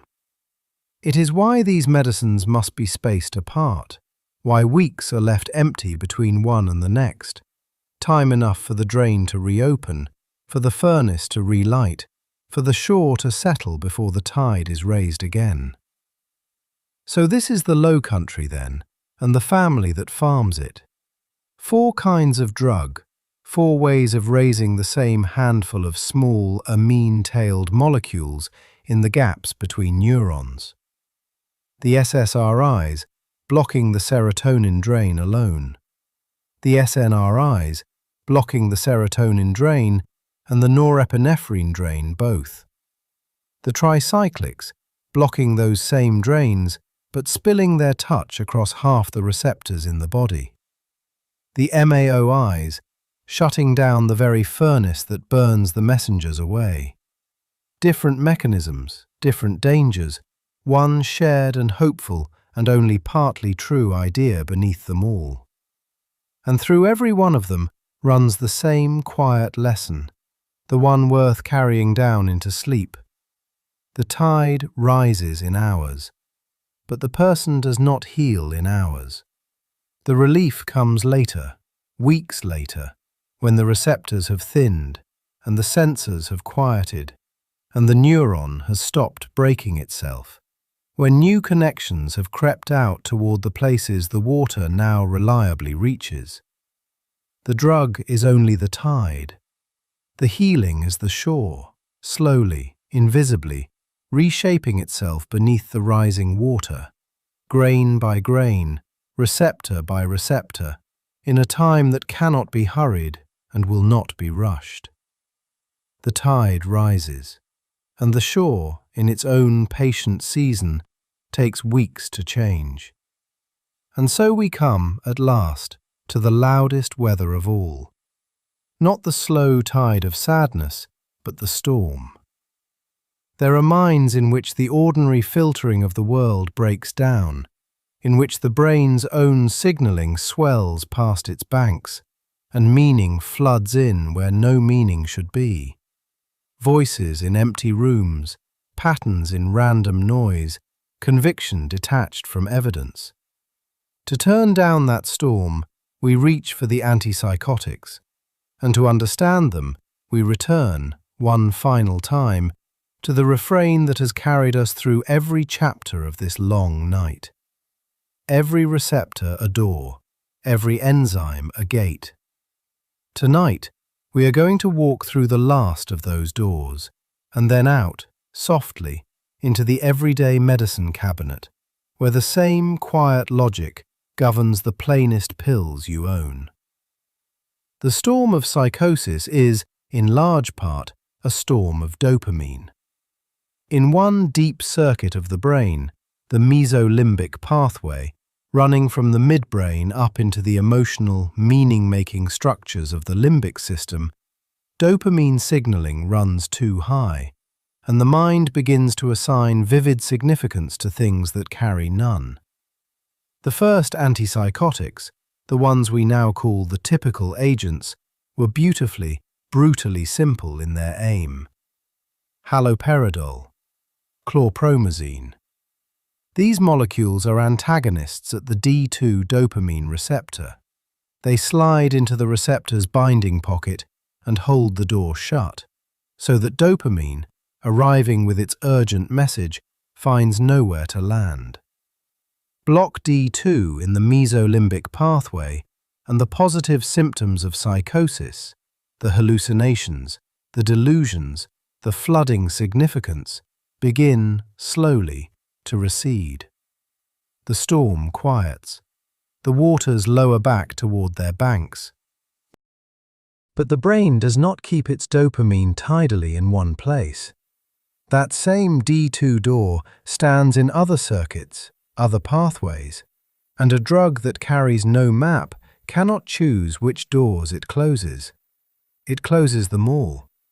And so, haloperidol, seeking the mesolimbic storm, also blocks D2 in the nigrostriatal pathway, the circuit that runs from the substantia nigra into the striatum and governs the smooth, automatic choreography of movement.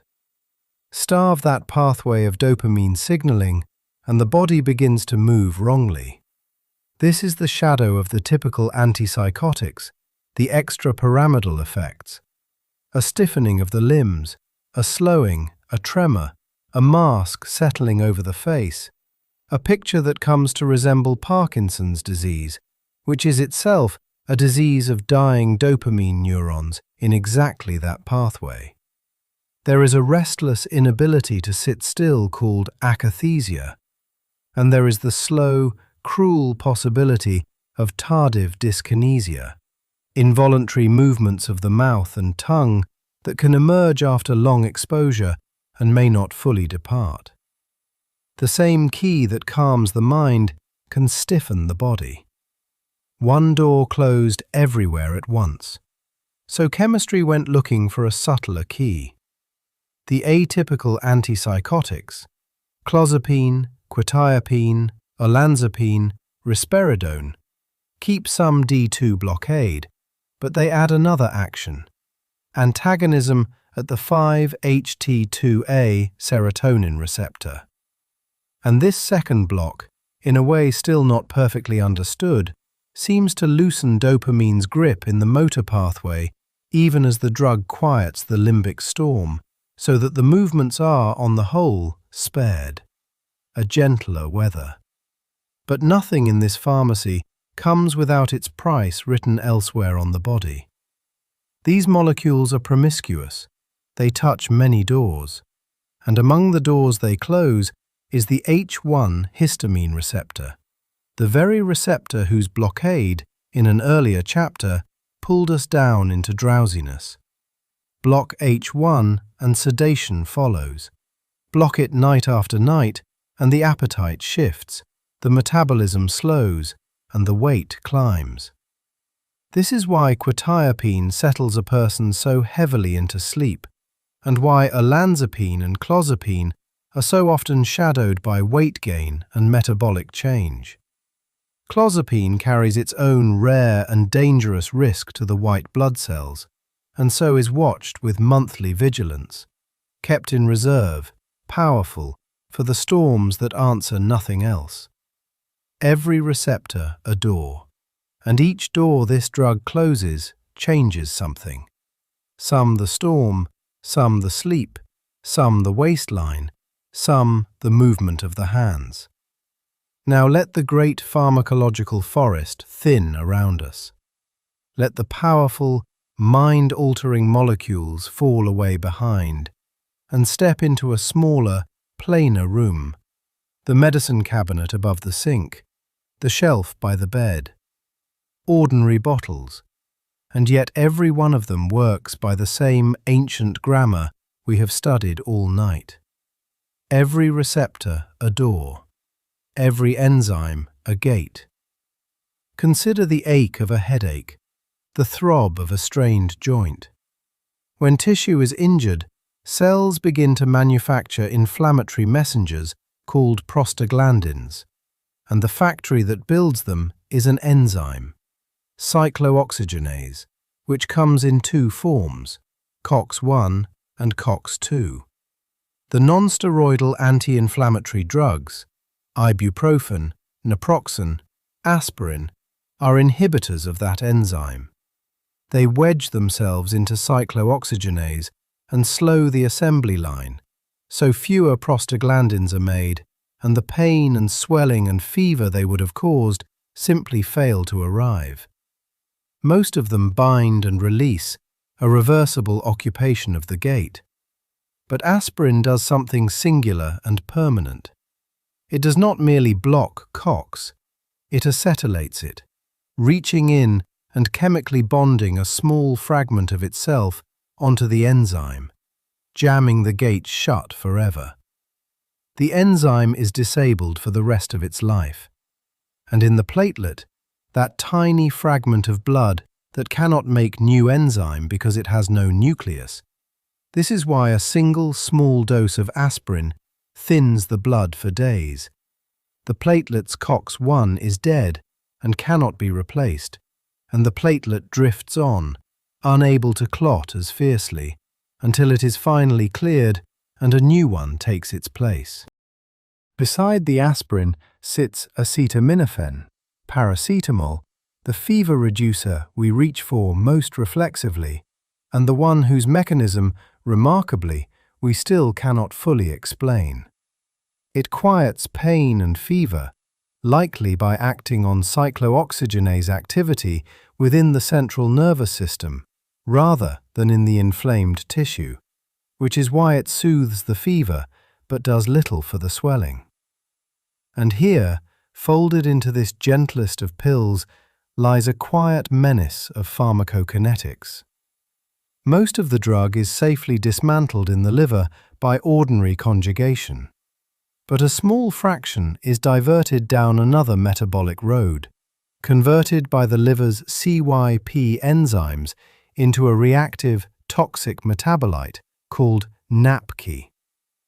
In normal doses, the liver neutralizes NAPK instantly, using a protective molecule called glutathione to bind and diffuse it. But glutathione is a finite reserve. Take too much acetaminophen and the NAPK overwhelms it, exhausts it, and then the reactive metabolite begins to bind instead to the liver's own proteins, and the cells begin to die. This is why the gentlest medicine in the cabinet is, in overdose, one of the deadliest. A poison born not of the drug itself, but of a metabolite, unleashed the moment a reserve runs dry. On the next shelf, the antihistamines. And here, two cousins part ways at the door of the brain. Diphenhydramine, the old antihistamine folded into so many nighttime remedies, blocks the H1 histamine receptor.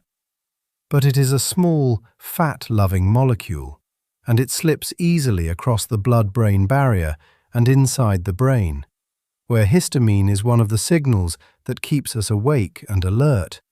Its blockade brings the drowsiness we have now met 3 times over. The newer antihistamines, loratadine, cetirizine, fexofenadine, were designed with a single elegant intention: to block the same H1 receptor out in the body, calming the itch and the sneeze and the running eye, while staying too large or too poorly absorbed by the brain to cross that barrier in force. They quiet the allergy and leave the mind awake. Same door, same key, but one carries it into the brain and the other is politely kept outside. Then the medicines of the heart and the vessels. Propranolol, a beta blocker, is an antagonist at the beta-adrenergic receptors, the docking sites for adrenaline and noradrenaline, the molecules of alarm. Block those receptors on the heart and the racing slows, the force softens, the blood pressure eases. Block them elsewhere and the tremor of fear, the pounding of stage fright, quiets to stillness. Adrenaline still floods the blood, still shouts its message, but the doors it shouts through are held closed, and the body does not hear the alarm. Beside it, lisinopril, an ACE inhibitor, works not on a receptor but on a gate. It blocks angiotensin-converting enzyme, the enzyme that manufactures angiotensin II, one of the body's most powerful constrictors of blood vessels. Disable that gate, and less of the constrictor is made, and the vessels relax, and the pressure within them falls. One drug closes a door, the other jams a gate. The result, in each, is the same quiet lowering of a storm inside the arteries. And last, the molecule that erases sensation itself. Lidocaine, the local anesthetic, does not touch a receptor for any messenger at all. It goes deeper, to the very machinery by which a nerve speaks. Every nerve impulse is an electrical wave, and that wave is carried by sodium rushing inward through voltage-gated sodium channels, tiny pores that snap open when the membrane's charge shifts, letting the signal leap forward down the nerve. Lidocaine drifts into those channels and plugs them from within. The charge shifts, the pore tries to open, and no sodium comes. The wave dies where it stands. And so the nerve beneath the dentist's needle, the nerve beneath the sutured skin, simply cannot fire. The message of pain is never sent, because the wire that would carry it has been quietly, locally switched off. Block the channel, and the signal never begins. The pain is real. The pathway is silenced at its source. Two families, then, at the end of our long walk. The antipsychotics that turn down the storm of dopamine in the deep circuits of the mind, and the everyday molecules that turn down the smaller storms of the body, the inflammation, the fever, the itch, the racing heart, the pain at the point of a needle. And beneath every one of them, the same grammar we have followed since the first chapter of this night. A messenger, a receptor, or an enzyme, or a channel, a door, or a gate, or a pore. A molecule shaped to fit it, and to hold it open or hold it closed. Every receptor a door, every enzyme a gate, every drug a key, cut by patient hands to turn one lock among 10,000, and in the turning to change, however slightly, the weather inside a living thing. We have walked through the whole pharmacy now, the opioids and the stimulants, the anesthetics and the antidepressants, the storm quieters and the ordinary pills beside the sink. Different names, different shelves, different diseases, and yet, all night, a single story. The body is a vast, dim building of countless doors, and into each fits one shape and no other. And every medicine humanity has ever made is only this: a shape, patiently found and pressed into a single waiting lock. There is nothing left to learn tonight. There is nothing left to solve. Let the names drift away like leaves on slow water, the doors, the gates, the channels dissolving into the dark. Feel your breath slow. Feel your shoulders soften and sink. Somewhere in you, this very moment, 10,000 doors are opening and closing in their quiet, faithful rhythm, asking nothing of you at all. Let them keep their vigil, and let yourself, at last, rest. Sleep well, and good night.